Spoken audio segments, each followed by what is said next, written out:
आप सभी को राधे राधे राम राम। आज मैं आपके सामने उपस्थित हूँ गीता जी के अध्याय 1 का 8वां श्लोक लेकर।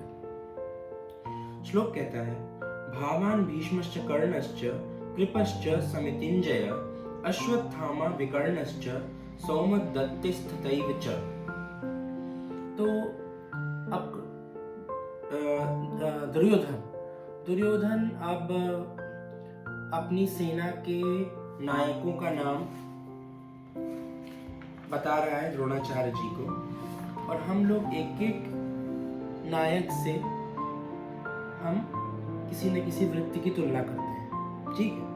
तो सबसे पहले वो कहता है, एक तो स्वयं आप है मेरी सेना में, उसके बाद भीष्म है, कर्ण है, कृपाचार्य है। अब इन 3-4 महारथियों के नाम जो उसने गिनाए हैं, उसमें हम देख सकते हैं कि द्रोणाचार्य को तो हमने पहले ही बताया कि द्वैत का आचरण था, और द्वैत का आचरण कितना विषैला है हमारे लिए वो हम समझ चुके हैं अब तक। भीष्म को भ्रम से तुलना की गई है। देखिए, माया भ्रम पैदा करती है, और भीष्म पितामह भ्रमित थे। वो अपने मोह भ्रम के कारण और गलत स्थान पर निष्ठा होने के कारण उन्होंने गलत पक्ष चुन लिया, और उनका हश्र बहुत खराब हुआ। जबकि Bhishma Pitamah was a great man, लेकिन बस उनकी जो चॉइसेस थी वो गलत हो गई। इसकी वजह से उनको हार देखनी पड़ी, ठीक है। तो इसमें कहते हैं भ्रम रूपी पितामह भीष्म है, और भ्रम अंत तक जीवित रहता है, इसीलिए पितामह है। देखिए, बहुत अच्छी तुलना की गई है। क्या होता है कि हमारे जीवन में जो भ्रम रूपी विष होता है वो अंत तक जीवित होता है। माया भ्रम क्रिएट करती है, और भ्रम कभी खत्म नहीं होता। तो जब तक हम जीवित रहते हैं, किसी न किसी प्रकार का भ्रम हमें बना रहता है। इसीलिए पितामह से भ्रम की तुलना की गई है कि सबसे दीर्घजीवी जो है वही भ्रम है, वही पितामह है, ठीक है। देखिए, समूची सेना मर गई, और ये शरशैया पर थे, बाणों की शैया पर थे। अर्जुन ने बाणों की शैया बना दी थी इनके लिए, उस पर ये थे, लेकिन ये जीवित थे। तो इनके अंदर का मोह, इनके अंदर का भ्रम, इनको वो तो इनकी थी, प्रतिज्ञा थी, ये भीष्म प्रतिज्ञा थी इनकी। ये जो भी संकल्प कर लेते थे, इनका ऐसा ब्रह्मचर्य था कि ये हमेशा उस संकल्प को पूरा करके दिखाते थे। लेकिन यहाँ पर हम तुलना कर रहे हैं कि इनके अंदर जो भ्रम था वो इनको प्राण तक नहीं त्यागने दे रहा था, और ये अंत तक जीवित रहे जब तक इनका भ्रम खत्म नहीं हो गया। इनके सामने प्रभु थे, लेकिन ये भ्रमित होकर दुर्योधन का पक्ष इन्होंने चुन लिया। ऐसे ऐसे दिग्गज महारथियों को जब मोह भ्रम हो गया, तो हम लोग उनके सामने क्या है ना।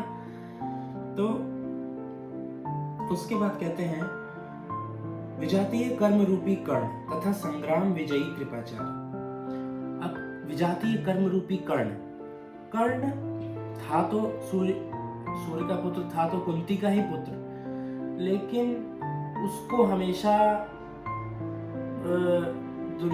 सभी ने निकृष्ट भाव से देखा, और इसीलिए उसने इस दुर्योधन का साथ दिया कि मुझे जो मेरी डिग्निटी है वो जब कोई नहीं फुलफिल कर रहा है, अगर दुर्योधन थोड़ा सा मेरी हेल्प कर रहा है तो मैं दुर्योधन की साइड हो जाता हूँ। उसने भी गलत किया, ठीक है। लेकिन यहाँ पर कह रहे हैं, विजातीय प्रवृत्ति से यहाँ पे मतलब है कि जो हमारा काम नहीं है और हम एकदम ट्रैक से हट के गलत काम कर रहे हैं, तो वो हमारी विजातीय प्रवृत्ति होगी। जैसे हमारा काम है अच्छे आचरण करना, जब तक हम स्टूडेंट लाइफ में हैं, या हम अगर प्रोफेशनल लाइफ में भी हैं, तो हम अपने प्रोफेशन से जुड़े रहें और कुछ एक अच्छी हॉबीज पाल लें। लेकिन अगर हम एकदम ट्रैक से हट के गलत चीजें करते हैं, तो वो विजातीय प्रवृत्ति है, और वो हमारे लिए एक पॉइजन क्रिएट करेगा। उसे हम धीरे धीरे आभास करेंगे, बाद में हमें बातें समझ में आएंगी या तुरंत समझ में आ जाती हैं। वो हमारी परिस्थितियों के ऊपर डिपेंड करता है। लेकिन विजातीय प्रवृत्ति हमारे लिए प्रॉब्लम क्रिएट करेगी। तो जो हमारा निर्धारित कर्म है उसी से जुड़े रहें, वो हमारे लिए बेहतर है। उसकी तुलना हमारे लिए कर्ण से की गई है कि ये हो गई विजातीय कर्ण। अब संग्राम विजयी कृपाचार्य, कृपाचार्य का तो बड़ा पॉजिटिव इन्होंने तुलना की, संग्राम विजयी। फिर कृपाचार्य भी गलत पक्ष पे थे, तो यहाँ गलती क्या हुई? गलती ये हुई कि कृपाचार्य, गुरु कृपाचार्य कृपा के धाम थे, ठीक है, सब पर कृपा करते थे, लेकिन उन्होंने भी गलत समय और गलत पक्ष चुन लिया कृपा करने के लिए, तो उनकी भी हार हुई, ठीक है।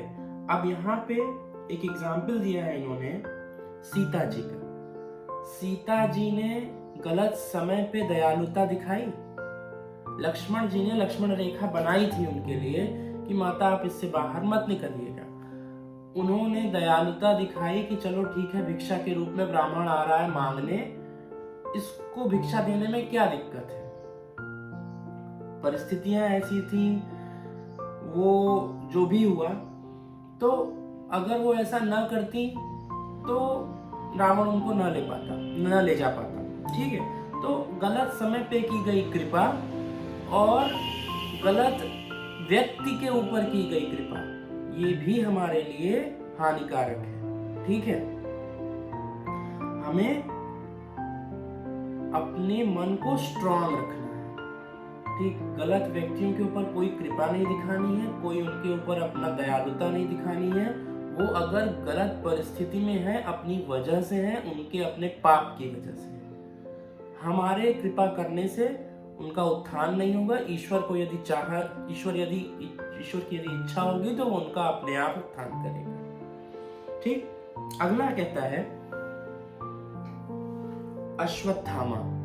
अश्वत्थामा की तुलना की गई है आसक्ति से, घोर आसक्ति थी उसके अंदर, ठीक है। देखिए, एक तो वो आसक्ति का स्वरूप था अपने पिता के लिए, द्रोणाचार्य जी के लिए। भीम ने कह दिया, भीम ने हाथी को मारा और कहा अश्वत्थामा मारा गया, तो द्रोणाचार्य जी एकदम शिथिल पड़ गए, हार गए, टूट गए, और फिर उन्होंने पराजय स्वीकार कर ली और उनका अंततोगत्वा वध कर दिया गया। तो यहाँ पर अश्वत्थामा अपने पिता के लिए आसक्ति का स्वरूप बना, उनकी हार का कारण बना। और उसके बाद जब उसके पिता पराजित हो गए तो उसके अंदर इतनी घोर आसक्ति थी कि उसने पांडव के 5 पुत्रों का वध कर दिया, उनके शिविर में जाके सोते हुए, ठीक है। अब ये सब अपराध करने के पहले उसने नहीं सोचा कि वो किस कुल से है और कैसे कितने विद्वान व्यक्ति का वो बेटा है। उसने कुछ नहीं सोचा, उसने इस तरह के निकृष्ट कर्म किए, है ना। तो ये सब इसलिए था क्योंकि उसके अंदर इतनी मटेरियलिस्टिक डिजायर्स थी, इतना ज्यादा आसक्त था वो, कि उसके अंदर थोड़ा सा भी संयम नहीं आया। और संयम हमारे लिए बहुत आवश्यक है, ठीक। उसके बाद विकर्ण क्या है? विकर्ण भी एक महारथी था और विकर्ण की तुलना की गई है विकल्प से, ठीक है।